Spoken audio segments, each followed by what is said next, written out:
Hoje apresentaremos a palestra Participantes da Natureza Divina, de Neville Goddard. 6 de dezembro de 1968. Na segunda carta de Pedro, somos informados de que ele nos concedeu suas preciosas e grandiosas promessas, para que por meio delas nos tornemos participantes da natureza divina. 2 Pedro 1 versículo 4. Essas grandes e preciosas promessas só podem ser reconhecidas quando são cumpridas na vida de um indivíduo. Estas são as grandes e preciosas promessas de Deus. Agora, nesta noite, vamos dar uma boa olhada no que está prometido. Na carta de Paulo aos Romanos, que as cartas de Paulo precederam os evangelhos, e aqui lemos nestas cartas. Ele é designado Filho de Deus, e através da sua ressurreição dentre os mortos. Romanos 1 versículo 4. No mesmo capítulo ele diz: Não me envergonho do Evangelho, é o poder de Deus para a salvação de todo aquele que tem fé. Versículo 16. Aqui ele identifica o Evangelho com Jesus Cristo, então quando você lê a palavra Jesus Cristo você pode ler a palavra Evangelho. Portanto, quando lemos agora no Sermão da Montanha: Não penseis que vim abolir a lei e os profetas, não vim para aboli-los, mas para cumpri-los. Mateus 5 versículo 17. Poderíamos ler: Não pensem que eu, o Evangelho, vim para abolir a Torá de Moisés ou as promessas de Deus através de seus profetas, mas para cumpri-las. Você pode substituir uma pessoa? Basta tirar isso da sua mente, um ser vindo ao mundo, e ver um plano vindo ao mundo, ver uma história, e isso se chama Evangelho. Você pode ver isso sendo contado e é a coisa mais incrível do mundo. Tudo o que isso pede de você é que acredite, ou na verdade, acreditar nisso para que possa se tornar a palavra enxertada. Que ela possa realmente se enxertar em você através da sua crença. Isso irá salvá-lo, de quê? Deste mundo de morte eterna. Isso despertará dentro de você, e tudo o que for dito no Evangelho a respeito de um homem, você será o homem. Pois a história precisa de um homem para expressá-la. É a história do poder de Deus que ressuscitará o indivíduo que a ouve e aceita, e o ressuscitará desta morte eterna para a vida eterna. Mas ele não apenas será elevado a esse estado infinito, mas também participará da natureza divina, e ele será o próprio Deus. Essa é a história de Deus. Pois a palavra Evangelho, que significa boas novas, é o Evangelho de Deus. Então aqui, quando nos dizem que ele foi ressuscitado, quem foi ressuscitado? Dizem-nos que Jesus Cristo ressuscitou. Ele é designado Filho de Deus em poder através de sua ressurreição dentre os mortos, Jesus Cristo, nosso Senhor. Então, no mesmo capítulo, o primeiro capítulo de Romanos, ele faz esta afirmação: Não tenham vergonha do Evangelho. É o poder de Deus para a salvação de todo aquele que tem fé. Então aqui, ele iguala um ao outro. Então alguém é uma pessoa. Falamos de Jesus Cristo e você pensa em uma pessoa. Eu falo do Evangelho e você pensa em um livro, você pensa em uma história, e ainda assim ele nos diz que é uma história. Se você pudesse acreditar apenas por um momento, é uma história que está sendo contada ao mundo. As igrejas tomaram isto e personificaram-no, e deveriam, de certa forma, porque é preciso um homem para expressar qualquer atributo de Deus. E esta é a história de boas novas de Deus. Então você é o homem, seja homem ou mulher, você é aquele indivíduo que deve primeiro ouvir a história, consentir com ela, acreditar nela e permitir que ela se enxerte em você. À medida que ela se enxerta em você através da crença e você tem fé nela, então, num momento, ela irrompe, e então toda a história contada no Evangelho a respeito de um homem chamado Jesus Cristo se desenrola em você e você é ele, o redimido. Mas agora você é poder, você é um poder criativo, um com a natureza divina. Não mais se movendo de um lado para outro como estamos neste mundo, sem saber do que se trata. Quando acontece com você, é isso que você faz, você diz: Eu não vim abolir a lei e os profetas, e eu vim para cumpri-lo. É uma história que agora irrompe completamente dentro de você e você vê a história inteira de maneira diferente. A primeira coisa que você diz. Quando eu digo a primeira, quero dizer entre as primeiras. Você espiritualiza a Torá. Vocês ouviram dizer antigamente. Você não deve cometer adultério. Êxodo 20 versículo 14.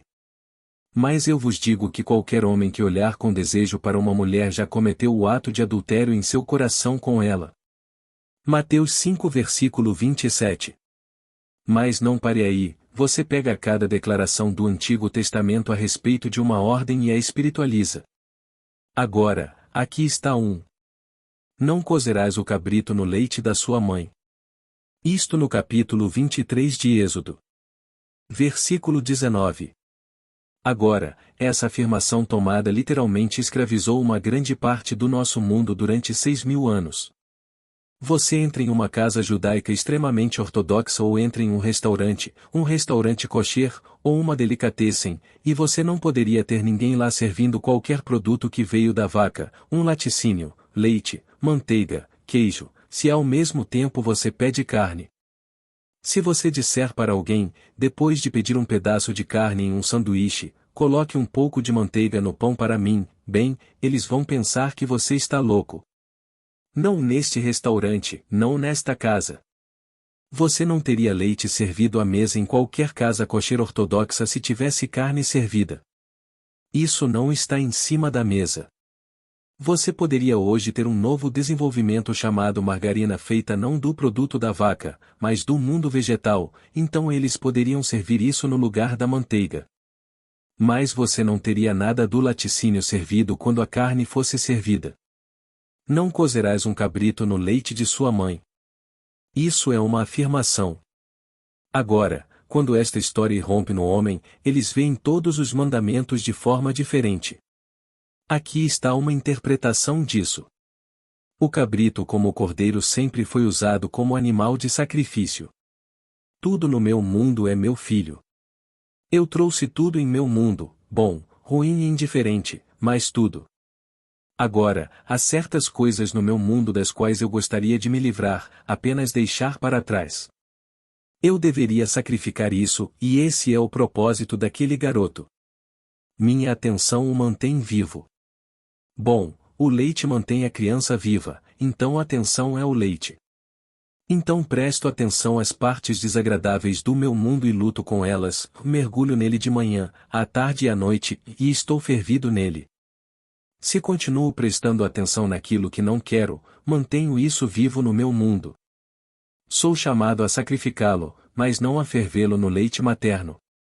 Bem, eu sou o pai dele, eu o dei à luz. A coisa desagradável no meu mundo eu dei à luz. E agora, conforme irrompe dentro do indivíduo. O verdadeiro significado dessas declarações maravilhosas do Antigo Testamento. Mas todas elas deveriam ser interpretadas psicologicamente. O homem não percebeu que estava vivendo num mundo psicológico, num mundo de imaginação. Então ele toma apenas uma afirmação, aquela que caberia a todos os homens do mundo. Pois qualquer homem digno desse nome olhava para uma mulher e a revelava mentalmente e tinha um caso com ela mentalmente e esse era o ato. Agora, ele se conteve por causa do seu treinamento. Ele foi treinado de forma diferente. Que você não pode fazer essas coisas. Ou ele pode ter sido contido com base no medo. Ele contemplou as consequências de seu ato e conteve o impulso. Mas aí vem alguém em quem isso irrompeu, e ele pegou a lei e a interpretou psicologicamente. Eles nunca ouviram isso antes. Eles pensaram que se eu restringisse o impulso, então seria o suficiente. Posso passar a vida todas as manhãs, tardes e noites revelando todas as mulheres do mundo e tendo em minha mente um caso, e tudo bem, porque não fui eu que realizei o ato. Agora, essa restrição poderia ter sido baseada no medo, na covardia, na contemplação das consequências e ele não queria ficar envergonhado na presença da sociedade. Inúmeras coisas poderiam tê-lo contido. Mas dizem-lhe que não é suficiente. Você executou o ato no momento em que o imaginou. Foi quando você o fez. Então aqui você pega todos os comandos, cada um. Não apenas aqueles que estão entre os 10, mas aquele que acabei de ler no capítulo 23 do Êxodo. Não ferva o cabrito no leite da mãe. Então o dia todo a gente cozinha o cabrito no leite materno. Estamos a pegar no que não queremos no nosso mundo e a prestar-lhe toda a atenção. Esse é o leite. E estamos a alimentá-lo e a mantê-lo vivo.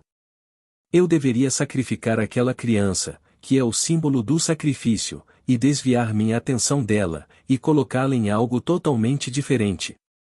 Agora, até certo ponto, você e eu somos livres para decidir e agir, até certo ponto.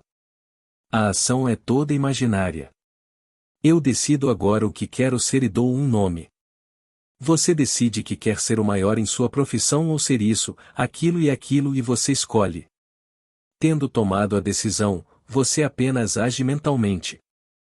É um ato imaginal, você cria a cena que implicaria a realização desse estado e a representa. Nesse momento você acabou, ou você não inventa os meios para cumpri-lo, você simplesmente age. Nesse momento, as consequências assumem o controle e as consequências criam uma nova situação que agora exige de você, uma nova decisão. Porque este é agora um novo desafio que exige de vocês uma nova situação, uma nova decisão, um novo ato. E tudo o que você faz é agir. Se você for honesto consigo mesmo, saberá, depois de ter agido, embora desempenhe certos papéis no drama que se desenrola, que não fez nada para planejar os meios. Você encontra este automaticamente, este por acaso, este fulano de tal, e então tudo se soma e o que você agiu acontece. A coisa toda acontece. Mas no minuto em que isso acontece, você se depara com uma nova situação. Alguém quer ser o maior da empresa, sem saber que isso acarreta certas responsabilidades. No momento em que ele assume que agora é o chefe da empresa, ele esquece as consequências dessa posição. Mas ele age de acordo com isso e se torna o cabeça. Então ele é posto de lado como indivíduo e isso cria uma nova situação. E quem sonhou com isso nunca sonhou que, quando conseguisse, seria confrontado com todos esses problemas sobre os quais agora terá que agir. Primeiro ele deve decidir e depois agir. Ou ele se demite porque sente que não pode fazê-lo, ou porque acredita que pode fazê-lo. Se ele conhece esta lei, ele pode fazê-la porque simplesmente agirá como se a tivesse feito. Então ele aceita a lei. Ele não apaga a lei. Ele disse: Eu não vim abolir a lei e os profetas. Eu vim para cumpri-los, não para aboli-los. Portanto, o plano está no homem, e esse plano não é apenas para ser cumprido reinterpretando a lei de Moisés, mas ele reinterpreta a promessa dos profetas. Porque o homem esperava que um homem viesse salvá-lo, e não é um homem que vem para salvar um homem, é um padrão, é o Evangelho, é a história. E a história está no homem. Ele ouviu e acreditou e essa história está no homem e depois irrompe no homem, e todo o drama relativo a Jesus Cristo se desenrola nele. Exteriormente ele é o mesmo homem aos olhos de todos os seus amigos e parentes, e eles verão um homem simples e se perguntarão se ele está louco porque está lhes contando o que aconteceu com ele e que nele está Cristo ou o plano. Mas eles pensavam que Cristo era uma pessoa e que Cristo é o plano. Não tenho vergonha do Evangelho, é o poder de Deus para a salvação de todos os que têm fé. Agora ele define Cristo como o poder de Deus. Se Cristo é o poder de Deus como o mesmo escritor o define no primeiro capítulo de 1 Coríntios, agora ele o define no primeiro capítulo de Romanos como o Evangelho é o poder de Deus para a salvação. Então aqui está a história, e para que eu possa contar uma história, a história mais incrível do mundo. Você não pode superar a história de Cristo. Que um homem morre e ressuscita, que um homem é crucificado e então ressuscita, e agora está sentado à direita do poder. Ele agora está sentado com o Criador do mundo e é um com o Criador do mundo. Que ele realmente desdobrou dentro de si todos e todas as promessas.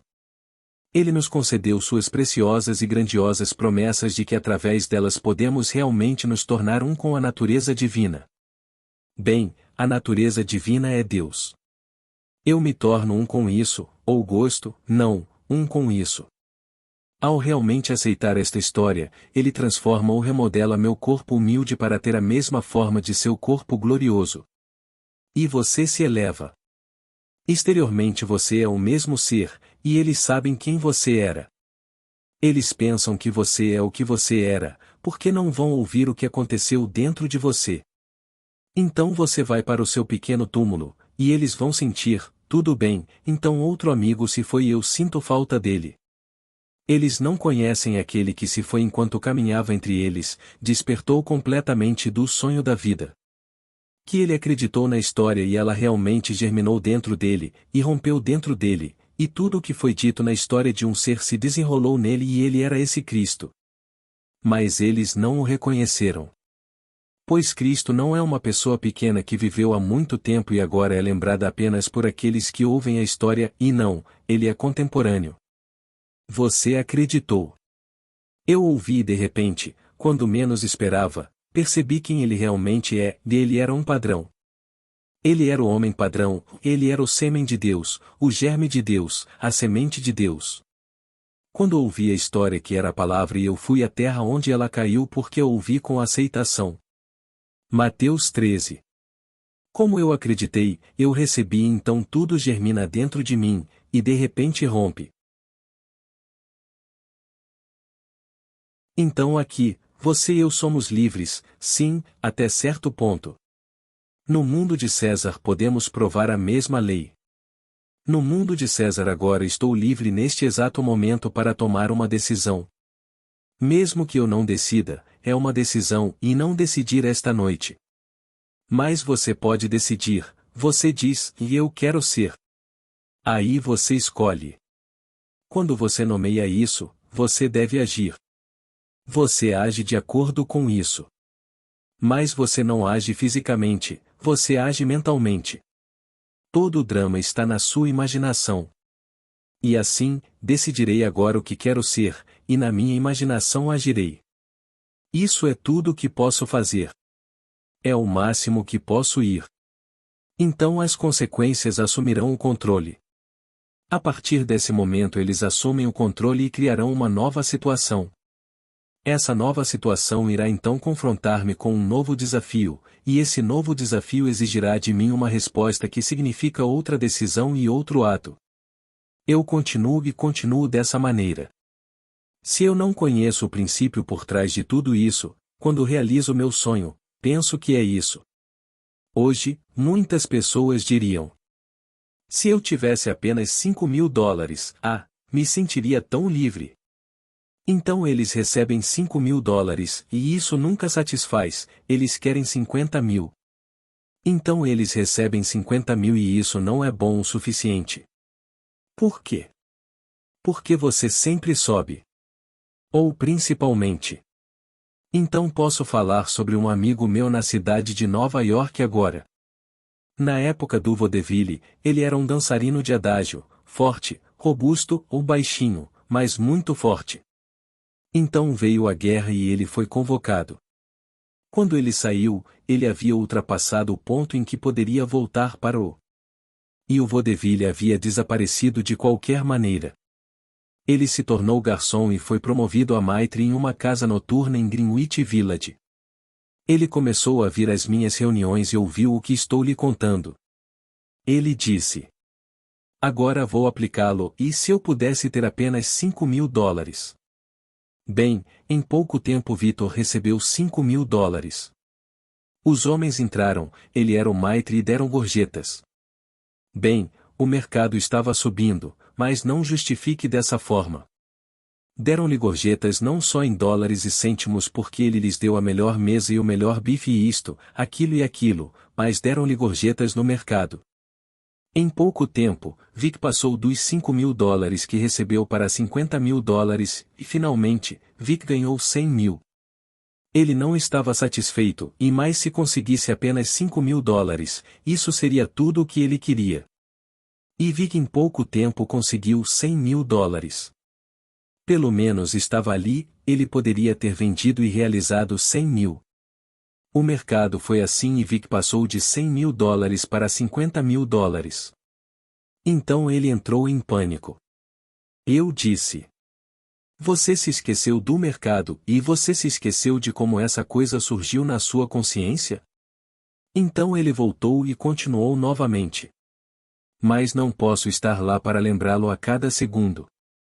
Quando vou para Nova York, ele nunca perde uma reunião, e lá ele deve ser lembrado. Mas devo ligar para ele, escrever e perguntar como vão as coisas? Só posso contar a história. Conto quem Cristo realmente é. Vic nasceu e foi criado em uma família católica italiana muito rígida e ainda existe esse conflito dentro dele. Posso dizer-lhe a partir de agora e até o fim dos tempos que Cristo é um modelo, Cristo é o homem padrão.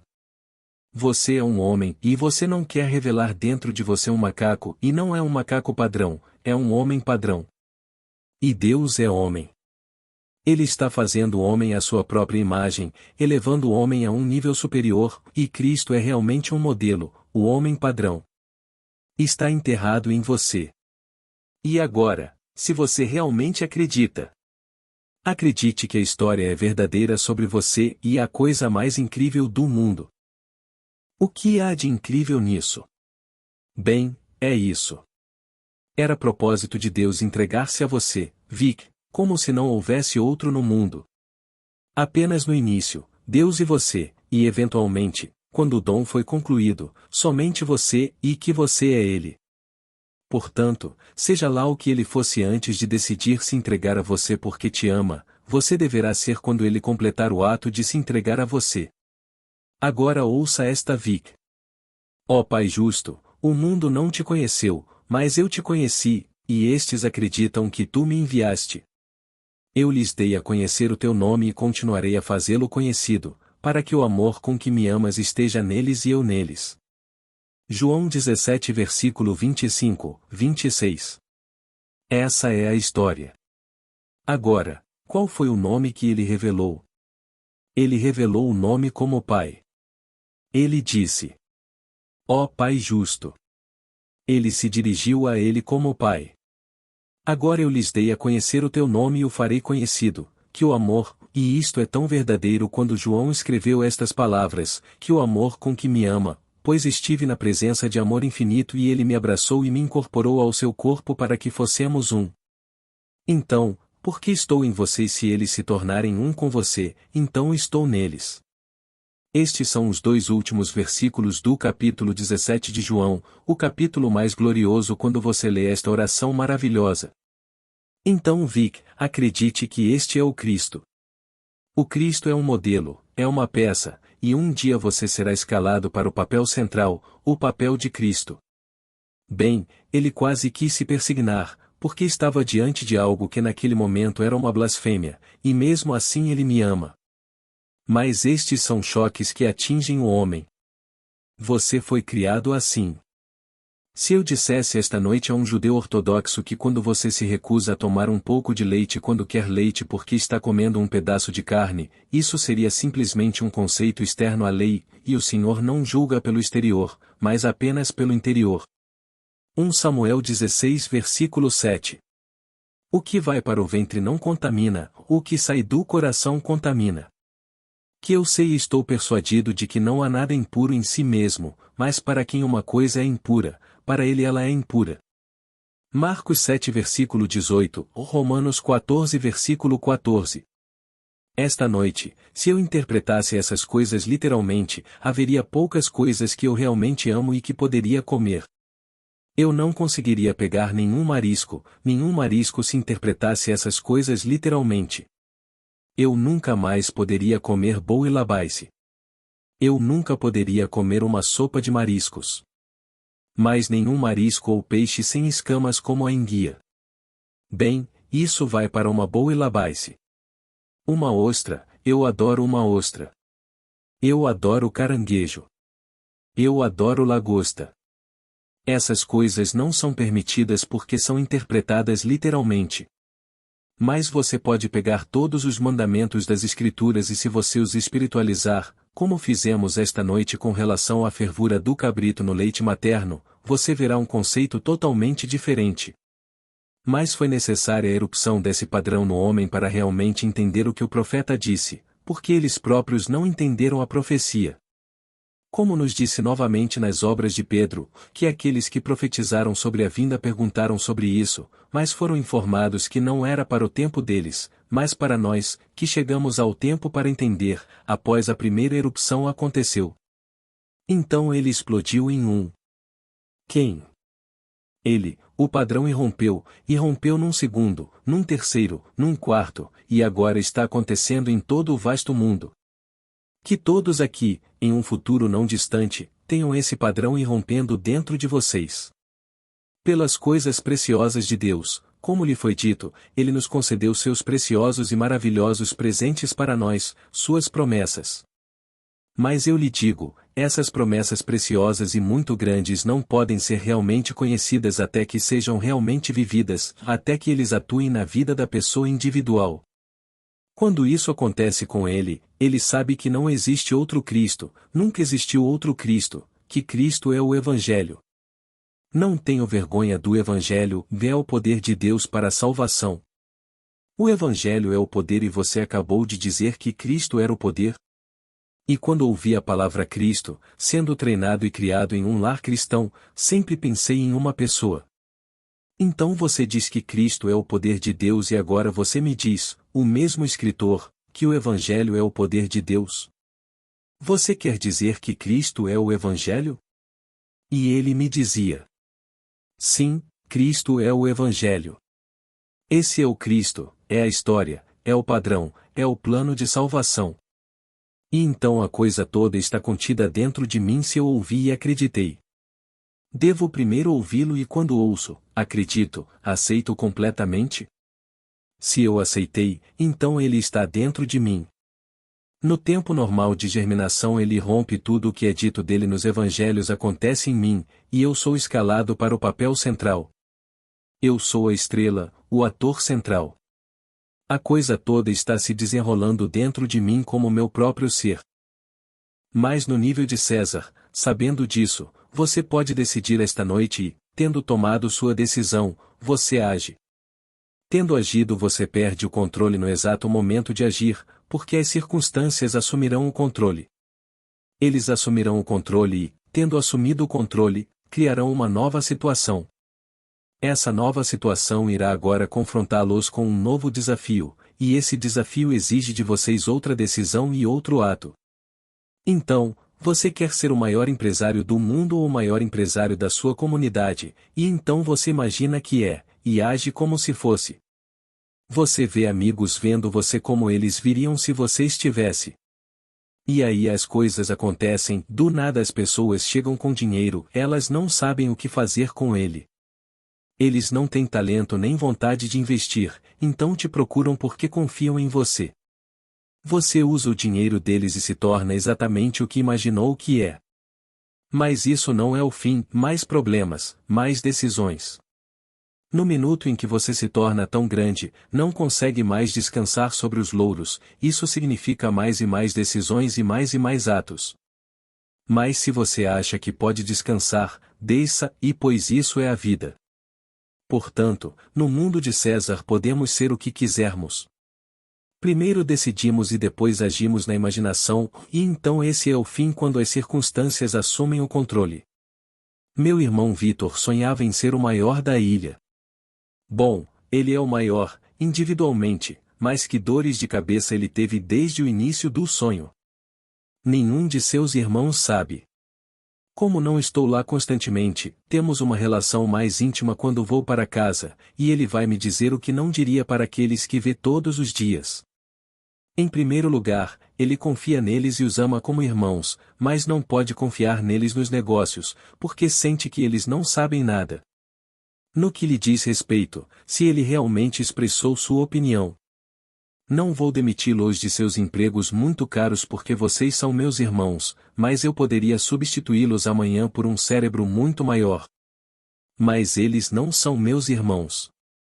Isso é o que ele diria a eles. Porque eu sei que ele deixou implícito isso para mim. Mas eles são irmãos. E então um dia perguntei a ele, por que você não dá a responsabilidade ao meu irmão Cecil, ao Fred e ao Colin? Ele disse: não posso. Eles não estão qualificados para fazer isso e eu já fiz isso há muito tempo antes de eles entrarem no negócio, não acho que eles conseguiriam fazer isso. Eles perderiam o negócio. Então aqui estão os problemas depois que ele realizou seu sonho. Porque a coisa ainda está crescendo, ele tem que continuar agindo e deixar crescer, e agir e depois deixar crescer. Mas quando as circunstâncias assumem o controle, quantas noites ele não dormiu? Uma boa compra. Você recebe um cabo da Austrália, um navio está partindo e está refrigerado. Mas você não pode conseguir um navio refrigerado todos os dias da vida. Havia tão poucos anos atrás, apenas um em centenas. Bem, percorrendo aquela distância você não poderia trazer manteiga ou carne a menos que tivesse um navio refrigerado. Bem, de repente, em 24 horas ele terá que telegrafar. Se você puder usar 50 toneladas de manteiga ou 50 toneladas de cordeiro, temos uma compra. Uma fração de centavo é a compra. 1 centavo seria uma compra fantástica, mas digamos meio centavo na compra de 50 toneladas. Mas eles se voltam contra você antes que o navio deixe o porto da Austrália e atravesse milhares de quilômetros através do Pacífico, através do Canal, até o Caribe. Aqui, milhares de quilômetros, e portanto, quase um mês para chegar. Bem, eles têm o seu dinheiro antes do navio partir. Agora, para onde ir por $250 mil, durante a noite, porque tem que ser pago antes do navio se mover? Ele sabe que quando chegar, irá descarregá-lo com grande lucro. Vai levar tempo, mas o lucro está aí. Mas então você fica congelado e a mente fica como um mar. Então ele viveu esse tipo de vida. Mas ele adora. Ele gosta de sonhar sonhos nobres nos negócios e depois agir dessa forma. Agora nos amamos muito e temos muito em comum, e ainda assim há tão pouco em comum quando se trata de sua paixão na vida, que são os negócios, e minha paixão, que é a palavra de Deus. Ele acha que sou completamente louco fazendo isso sem retorno quando ele obtém tais retornos. Mas o seu retorno está no mundo de César e ele não pode levá-lo consigo, e meu retorno é na eternidade e levo comigo. Não preciso de nenhuma caderneta quando saio daqui, porque é o poder que você leva consigo e é que Cristo é o poder de Deus. Pois bem, o Evangelho despertou completamente dentro de mim e experimentei todos os aspectos do Evangelho. O Evangelho é descrito como o poder de Deus para a salvação. Não tenho vergonha do Evangelho, disse Paulo, é o poder de Deus para a salvação de todo aquele que tem fé. Bem, todo o Evangelho despertou dentro de mim. Você poderia me levar agora e realmente me deixar contar a história como tentei contá-la e tentei escrevê-la e essa é a história. Tudo o que é dito na história sobre o seu nascimento, com testemunhas, com tudo. Onde posso realmente afirmar que sou o pai porque o filho me chamou de pai e o filho único me chamou de pai, Salmo 2 versículo 7. Então toda a história se desenrolou dentro de mim e levo isso comigo. E a história é o poder de Deus. Então, quando eu saio desta vestimenta e atiro, eu sou o poder de Deus. Eu sou um com a natureza que é a natureza divina. Mas para Vic isso não significa nada. Ele me dirá: bem, você pode sacar um cheque esta noite e orá-lo por um número X de milhares? E direi não. Mas você vê que ele pode. Bem, não posso culpá-lo. Ele teve seus sonhos e os tornou realidade, então exerceu esse poder em um certo nível, no nível de César. E eu, felizmente, isso irrompeu dentro de mim e se exercitou em um nível totalmente diferente. Então, aqui esta noite, deixe-me contar-lhe que a história é verdadeira, verdadeira além do sonho mais louco do homem.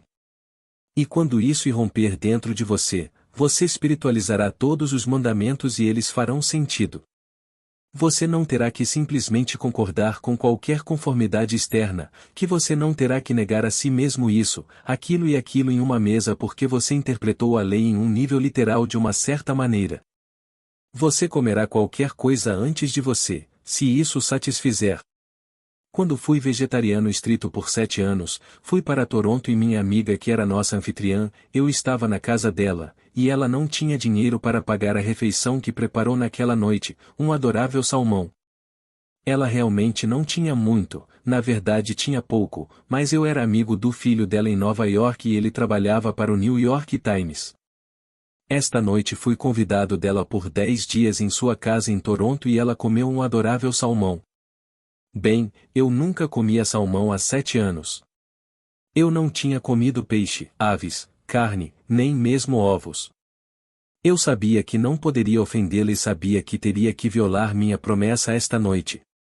E meu velho amigo Abdullah me disse, anos atrás, quando o vi comendo todas essas coisas e eu não estava, ele disse: se você comesse, isso iria envenená-lo, porque você tem problemas. Mas veja, posso comer de tudo porque não tenho problemas. Mas como você tem problemas, isso vai envenená-lo. Bem, sentei-me. E este lindo salmão. E todos os outros comeram. Eram cerca de 8 pessoas ao redor da mesa, todos vieram ao meu encontro. Todos nos sentamos para comer. Naquela noite eu estava doente como um cachorrinho. Eu trouxe minhas botas, mas ninguém mais o fez. Eu fui auto-envenenado. Não comia essa coisa há 7 anos e violei minha promessa a mim mesmo, e fui envenenado pelo mais maravilhoso pedaço de salmão, salmão fresco. Todos eles gostaram. Bem, isso é a vida. E então, esta noite, se algum judeu ortodoxo comesse um pedaço de carne de porco e soubesse que o estava comendo, ele ficaria tão doente quanto eu naquela noite, porque está tudo em conflito com o que ele acredita. Então esta é a vida. Mas a coisa em si não te machucou, é a atitude do indivíduo em relação a ela que o machuca. Sua atitude o machuca. Então ele disse: disseram-me que não há nada impuro em si mesmo, mas qualquer homem que vê alguma coisa como impura, para ele é impuro. Você quer essa citação? É o capítulo 14, o versículo 14 de Romanos. É bom saber que não há nada neste mundo que seja impuro em si mesmo, mas se você pensa que é, então, seus pensamentos o tornam impuro. Você passa pela vida dessa maneira. E tudo será lindo se você espiritualizar os mandamentos. A começar por aquele que ele escolheu no Sermão da Montanha que você lerá no capítulo 5 de Mateus. Vocês ouviram dizer antigamente: você não deve cometer adultério. Mas eu vos digo que qualquer um que olhar com desejo para uma mulher já cometeu o ato de adultério com ela em seu coração. Versículo 27. Bem, ninguém pensou nisso. Isso era espiritualizar o mandamento. Eles pensavam que apenas o ato físico era o ato, e ele lhes mostra que foi o ato mental que foi a causa e não o físico. Então, se eu fizer alguma coisa na minha imaginação e sentir a emoção de ter feito isso, como dar um tapa na cara de alguém, se eu fizer isso e sentir isso, bem, agora, eu estou satisfeito. Como as pessoas farão isso em sua mente? Eles pensam: bem, eu não fiz isso fisicamente, portanto não podem me prender. Mas agora espere, e isso é causalidade. E então as consequências virão ao mundo e criarão uma nova situação que vocês não relacionam com esse ato imaginal. Mas esse ato imaginário causou as consequências e estas, por sua vez, estão agora criando uma nova situação que irá confrontá-lo com um novo desafio, e você não relaciona o novo desafio com aquele seu ato original quando o fez, pensando que estava invisível, que ninguém me vê. Bem, isso é respondido no capítulo 8 de Ezequiel. Achamos que estamos sozinhos, o Senhor não nos vê, Ele não se importa, e eles entraram nas câmaras de suas mentes e realizaram os atos mais bestiais em suas mentes, pensando que não eram vistos por ninguém que não soubesse que o Senhor vê tudo. Versículos 8, 13. Então aqui você começa neste nível e depois avança para a história mais incrível do mundo. Você ouve e crê, você aceita, e agora está enxertado em você e a palavra enxertada. Então, de repente, um dia isso irrompe e você é a figura central e então você sabe quem é Jesus Cristo. Você olha no espelho na manhã seguinte para o mesmo ser. Você barbeia o mesmo ser. Você tem todas as limitações. Sua conta bancária não cresceu, não há depósito maior, as contas ainda estão chegando. E ainda assim você é Jesus Cristo. Você é o Senhor Jesus Cristo que trouxe todo o vasto mundo à existência. E aqui você não tem um centavo a mais do que tinha no dia anterior no seu depósito, confrontado com todos os problemas do mundo. E ainda assim todo o padrão se desdobrou dentro de você. Ninguém pode ver e poucos confiarão em você a ponto de acreditar, porque ainda estão condicionados por um Cristo pessoal, e você não é ele. É outro ser, pintado como grandes artistas pintaram. Portanto, dependendo da sua origem racial, você dirá: mostre-me todos eles, porque há cerca de 46 deles. Deixe-me escolher um. Como há pelo menos 46 na biblioteca da cidade de Nova York, eu os vi.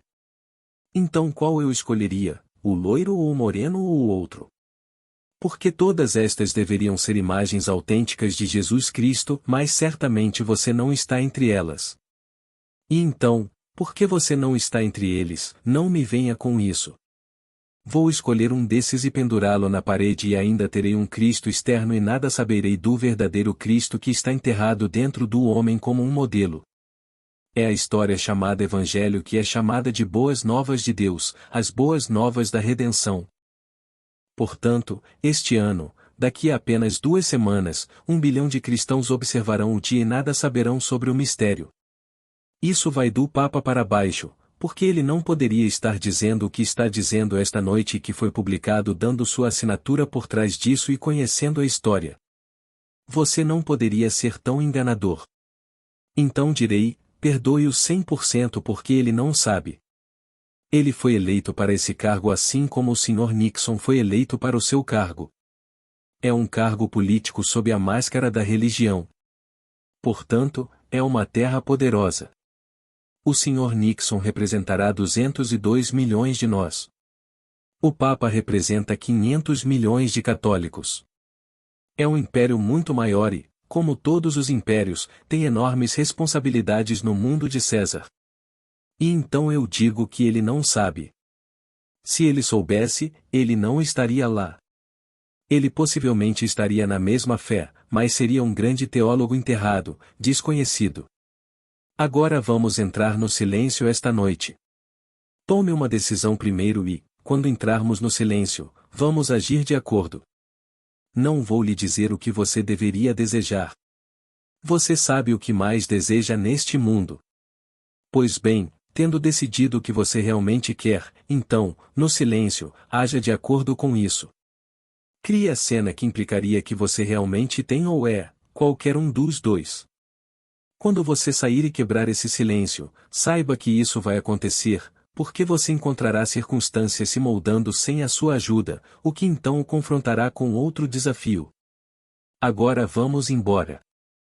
Bem, se não houver dúvidas, até a próxima. Obrigado.